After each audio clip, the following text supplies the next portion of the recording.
Video number 36, we're going to talk about another area where plating damage is a problem. We talked about where it's not, what's good, what's important. I'm going to talk about the last area that's very important. This is where you're going to find most of your plating issues, especially on older two-stroke cylinders. If you look inside here, you will see an exhaust bridge. A lot of companies have gotten away with this bridge. This bridge causes a lot of problems. This bridge gets really hot and it basically expands and pushes out in the piston and causes major damage and scuffing. And you'll see the plating gets worn off here. That is a problem. So if you got major damage on that, you got to get it replated. It has zero effect on the performance, but it has a major problem on reliability because you will get some flaking coming off.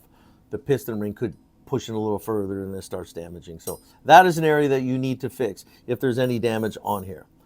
However, a lot of this times this can be fixed by the CNC diamond honing. When we hone, it's going to clean up that exhaust bridge beautifully, and then we're going to recess it. We're going to recess it approximately 1,000 or 3,000 depending on the cylinders, a lot of applications.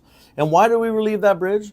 Because motors 20, 30 years later run a lot hotter than they did when they were new, when the manufacturer said, oh, it's fine. And the reason being is your carbs slowly plug up. Even if they're clean, they still slowly get smaller, so you're getting it leaner. Your exhaust gets plugged, so the heat's not leaving as quickly. Your power valve slows down. It gets plugged too, and you get more carbon in there. So what happens is the heat is not leaving the cylinder as quick as it did when it was brand new and the engineer said it's fine.